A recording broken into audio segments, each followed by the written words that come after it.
ho aminareo ny riavana ny fahasoavana sy ny fiadanana avy amin'Andriamanitra ray sy Kristy tompontsika amen.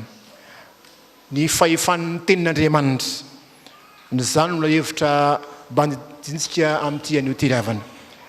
Ny Asan'ny Apostoly toko faha 7 ny andininy faha 2 ka hatramin'ny faha 20 izay efa nivakina tamintsika teo no akatsika ny hafatry ny tompo. Tantarany Paoly Apôstoly zany. Paoly Apôstoly riavana dia fantatsika tsara fa ny fiainany taloha dia tao anatin'ny fanenjena, fankahalana tanteraka ny fivavahana kristianina. Tateoriana rehefa ny fanena tamin'i Jesoa izy teo an-dalambe ny Damaskosy dia niova fo, lasa evanjelistra malaza, nafana fo, nitorony ny tenin'Andriamanitra ka nahavita nanorina fiangonana maro sady nambinin'Andriamanitra izy tamin'izay rehetra nalehany. Tao Efesosy riavana no niseho zao tantara izao. Ahitantsika ny fomban'Andriamanitra, ny mpanompo izay tena manao ny asany ary koa mampiariary ny hery sy ny fahefan'ny tenin'Andriamanitra izay torin'i ny mpanompon'Andriamanitra ireny. Tamin'ny alalan'ny Paoly Apôstoly riavana no nanaovan'ny fahagagana lehibe maro. Andriamanitra niasa teo amin'ny Apôstoly Paoly ka nahavita fahagagana maro izy tanteraka ny teny fampanentanana voalohany izay nataon'i Jesoa tamin'ny mpianany hoe ary izao famataran'izao no anarak'izay mino amoaka dia amin'ny anarako izy. Zany no fampanentanana voalohany nampiasain'Andriamanitra riavana ny Apôstoly Paoly taoriana amin'ny fitsanganany tamin'ny maty ka nahavita fahagagana maro isika. Tsy noho ny fahefanany anazy zany fa noho ny herin'Andriamanitra, ny herin'ny fanahy masina izany nahavitany izany asa zany. Ny hery faingana riavana ny tenin'Andriamanitra ka nandre zany ny olona maro dia nino ary ny tenin'Andriamanitra dia niasa teo amin'ny olona ary tena mahery vaika tokoa zany asan'izany tenin'Andriamanitra zany. Rehefa mijery ireto tenin'Andriamanitra tsika riavana malala dia misy famarinana 3 azosika tarafina avy amin'izany. Voalohany dia zao riavana, mahery ny tenin'Andriamanitra ka mitondra fahombiazana. Mahery ny tenin'Andriamanitra ka mitondra fahombiazana. Ny andininy faha 12 sy faha 20 ary ny tanan'i Paoly nanaovan'Andriamanitra fahagagana lehibe ka dia ny mosoara sy ny fiaron'akanjo teny aminy nentina atao amin'ny marary dia sitrany ireny ary nivoaka ny fanahy ratsy. Voalaza eto fa ny mosoara sy ny fiaron'akanjo. Betsaka moa mpanevy teny manao hoe mosoara ahoana moa zany. Tsy mosoara anankiray akory fa mosoara maro, mosoara sy lamba. Misy milaza ny hoe fekibo ane izy io, ilay famatorana ny valahany eto. Misy mosoara, tsy mosoara ray io fa ireo mosoara maro, tapa-damba maro ny volazan'ny mpandinika sasany. Nentina napetraka tamin'ny Paoly, zany hoe nakasika amin'ny vatan'ny Paoly zany ilay lamba na mosoara dia iny no nentina nakany amin'ny marary dia nanasitranana ny marary. Ny diema dia mazava kokoa ny hoe hatramin'ny tapa-damba isan-karazany nakasika amin'ny Paoly no nentina teo amin'ny marary ka naafaka ny aretina ary nampiala ny fanahy ratsy taminy. Mahagaga riavana zany, zany fahombiazany asan'Andriamanitra teo amin'ny Apôstoly Paoly zany, fa ny mosoara napetraka taminy dia nahasitrana. Misy tantara mitovitovy amin'izany ihany koa voalazany amin'ny Asan'ny Apôstoly toko faha 5 ihany. Asan'ny Apôstoly toko faha 5 andininy faha 12 fa zao ndreny azy ny hoe nitandindo ny Petera fotsiny dia nahasitrana. Aloka moa zany vao mandeha Petera dia nitandindony iny zay mahita an'iny dia sitrana. Nentiny teny an-dalambe aza ny marary ka napetrany teo ambony farafara sy fandriana ozy mba hisy ho azo nitandindony Petera ay raha mandalo izy. Zany hoe vao mandalo fotsiny Petera dia mahita ny tandindony mitondra marary, ny marary, ny farafara, sitrana ny marary. Toy izany koa Jesoa Kristy le vehivavy anankiray efa narary ela dia inona nataony nikasika ny somotra viavin-damban'i Jesoa izy, zany hoe morotokotra akanjo moa filazana zany, nakasika morotokotra akanjo fotsiny dia naninona sitrany. Zany no fahombiazan'ny mpanompon'Andriamanitra ry havana. I Calvin dia milazany hoe zany mosoara sy tapadambo zany ange zavatra tsy dia misy valerana zany, mba tsy hahatonga ny olona hanorona ny finoany amin'izany. Fa dia hoe ty mosarany mpiandro ohatr'izao dia ateriziko tsara ataoko fanafody ty, zavatra tsy dia misy valerana zany, fa ny finoana ny tenin'Andriamanitra zay ny Toriteny Apôstoly zany ny tena zava-dehibe. Rehefa mba toerana ao am-pon'ny olona ny tenin'Andriamanitra dia mafiorina ny finoana, mitondra fahombiazana eo amin'ny fiainany zany. Teto dia sitrana ny marary ary nivoaka ny fanahy ratsy. Zany ny hery vaikan'izany tenin'Andriamanitra miasa amin'ny fomba tsy takatry ny saina izany. Hoy ny salamo voalohany hoe ny sambatra ny olona izay tsy mandeha amin'ny fiainany ratsy fanahy, fa ny lalan'i Jehovah no sitrany, eny ny lalany saitsainy ny andro manalina, dia tahaka ny atrambolena amoron'ny rano velona izy zay mamoa amin'ny fotoany ny raviny koa tsy mba malazo. Ny asany rehetra dia ataony lavorary avokoa. Zany ny olona zay miaina amin'ny tenin'Andriamanitra, tanteraka lavorary avokoa zay kasainy. Jesosy raha teo koa efa miteny manao hoe raha miray amiko ianareo dia angatao zay tianareo na inona na inona fa ho tonga aminareo zany. Ry havana amin'ny amin'ny Tompo, ny tena mpanompon'Andriamanitra resy lahatra ny tenin'Andriamanitra dia omen'Andriamanitra hery sy fahefany izy ahavita zava mahagaga hamonjena ny mpiarabelona aminy izay voageja. Tsarovy ry havana fa isika ihany koa zay nandray ny fahefan'ny tenin'Andriamanitra, nandray ny fanahy masina, dia mpanafaka isika rehefa feno ny fahefan'ny tenin'Andriamanitra isika, tonga mpanafaka ny mila vonjy isika. Tsarovy ry havana fa tsy ny mosoara akory no manasitrana, fa ny finoana ny herin'ny tenin'Andriamanitra, fanampiasan'Andriamanitra ny mosoara tamin'ny fotoanandro. Fa tsy akory hoe amin'izao fotoana dia isy mosoara dia iny koa nanasitrananao, fa asan'Andriamanitra madidi io zany, ny herin'ny tenin'Andriamanitra no manasitrana. Tsy azo atao ny manorona finoana amin'izany hoe ty mosoara, ty tabadamba, ty diloile, ty rano sy ny sisa, ataony ho anasitranana anao. Fa nampiasan'Andriamanitra moa zany tamin'ny fotoanandro, satria fahefany zany zava-mahagaga ry havana, tsy takatra ny sain'olombelona nataon'Andriamanitra tamin'ireo kristianina fahizay.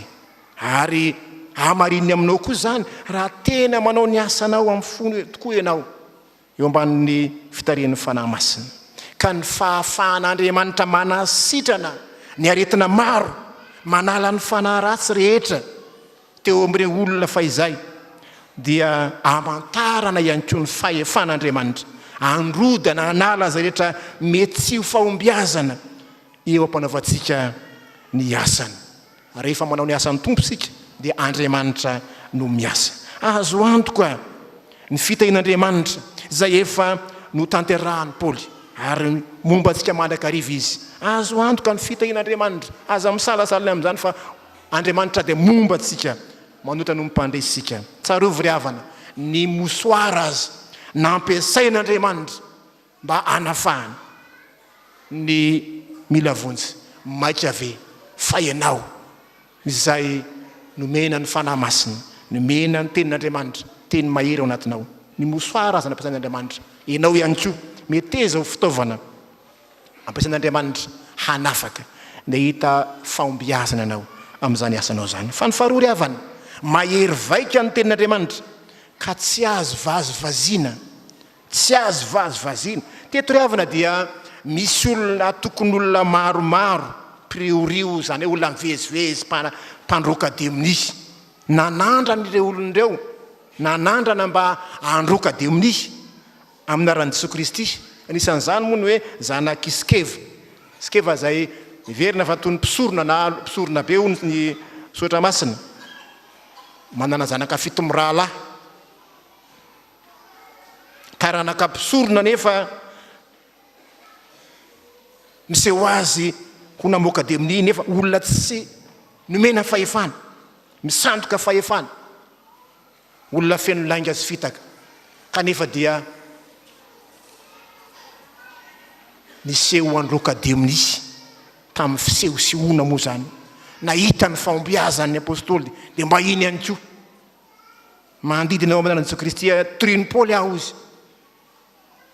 Ny fisandohana zay nentiny nanao ny asany, na dia verina fa asa sosialy azy zany satria fanavotanareo mila vonjy, fa reto olon-dreto dia olona te hifaninana fotsiny amin'ny Paoly, satria nahita ny fahombiazan'ny Paoly izy te hifaninana. Inona ny zava-misy isika nampangainy amin'ny araka ny andininy 10:10. Ahoana ny volatana 10:10? Ary ny fanahy ratsy namalaka nanao hoe fantatro Jesoa, fantatro koa Paoly, fa mba izy akosa ambonareo ampangainy amin'ny. Ny olona tokony any asan'i Kristy ry havana, olona voatendriny, olona pakato resy lahatra ny tenin'Andriamanitra, teny finoana. Ry havana eto amin'ny Tompo, tsy azo vazivaziana Andriamanitra, tsy azo anaovana sangisangy tahaka zany. Elao ny toetra tiseoseo, manao ny asan'Andriamanitra tsy noho ny fahefan'ny Kristy, fa ho amin'ny fitadiavana laza na ho amin'ny tanjona hafa. Ialao zany ry havana, fa ho hafa baraka isika, jereo tsara fa nabridan'ny devoly reo olon'ireo, nabridan'ny devoly, noratrainy sady nabridany zany hoe natao ny hafa baraka. Efa misy olona nge tahaka zany ry havany, misy olona alatsiny ampiandro nandroka amin'ny, fa ny amin'ny dia ny ampangazy. Ianao raha tamin'ny alina ohatr'izao nataonaoko, zavatra misy zany ry havana. Tsy moramora koa zany mandroka amin'ny zany, tsy moramora zany asana mpiandro zany, asana mpitandrony zany, fa ny fihetsika ataonao dia ny devoly manara-maso, miampanganao raha tsy mitandrony ianao. Tsy azo atao ry havana ny fivavahana aroaroam-paratsiana tahaka zany. Tsy mety ny ambody mitafy ody zanak'ondry. Hoy voalaza ny Timoty, Paoly manao hoe tandremo fa misy olona zay manana ny endry sy ny toe-panaraka an'Andriamanitra nefa mandany herin'Andriamanitra. Aoka mba ho tena amin'ny fahefan'ny tenin'Andriamanitra, farisean-dahatra no nanaovantsika ny asan'Andriamanitra. Rehefa manompo an'Andriamanitra, ataovy ampanetretena, aza makatahaka ny fanomezam-pahasoavana ananan'ny hafa, aza mianan-kendry amin'ny fanomezam-pahasoavana zay tsy nomenanao, fa zay nomenanao ataovy ampitiavana ny asanao. Efa hatramin'ny ela zany ry havana nisy antony mpibizina iny tony fanalana amin'ny tony, mandroka demoni isan'andro 7 jours sur 7. Efa nisy tamin'izany zany ny olona mpibizina asan'Andriamanitra. Tsy azo anaovana bizina tahaka zany ry havana ity asan'Andriamanitra ty, fa samy manana ny antso ny etson'Andriamanitra azy, ny olona tsirairay avy mahery vaika ny tenin'Andriamanitra. Direo tsara fa hita ny mpiara-monina rehetra ny zavatra zay niseho isika, hita ny mpiara-monina rehetra ny zavatra zay niseho. Aza mianan-kendry amin'ny fametra-pasavana zay tsy anao. Alao ny mpiandry anao ny asany, ataovy ny asanao.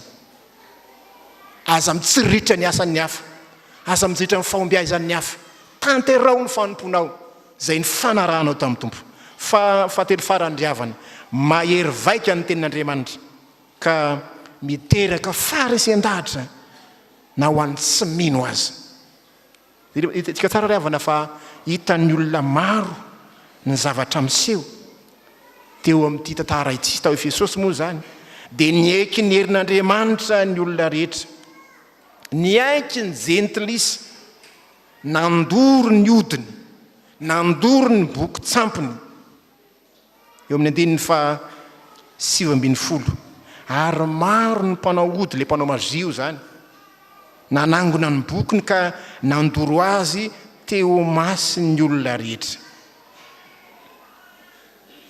Eo masin'ny olona rehetra, to Efesosy moa teo zany tantara zany verina fa nisy mponina tany amin'ny roetsy Sanoany zany tanàny zany tena tanàna lehibe zany hoe tena nafony sampony ny ankamaroany ny olona tao Efesosy ary nandray ny filazantsara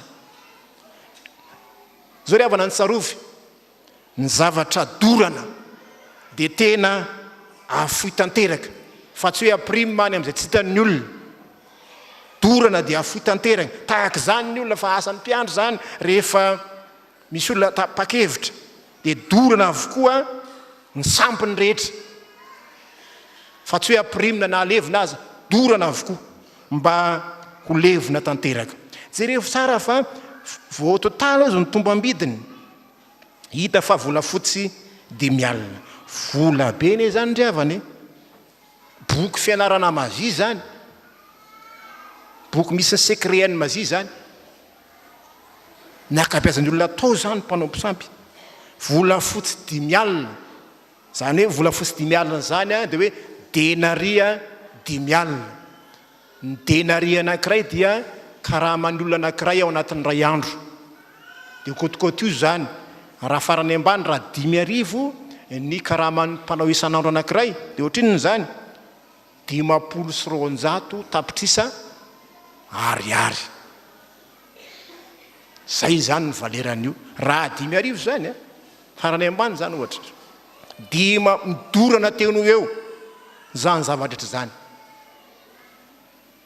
voly zany lavany malala mandory vola ho sika fa zao natakalony zany nafoiny tanteraka zany satria nahita ny sarobidy izy nahatsapy izy fa ny herin'Andriamanitra ny tena lehibe ka nafoiny tsy nirara iny akory nataony tsinitsininy ireo boky sarobidy ireo amin'zareo satria boky namazy zany lafo vita zany nafony zany satria nahita ny sarobidy noho izany vola be zany ireto vahoaka ireto tonga mpitoro ny filazantsara nafanafoy izy ireo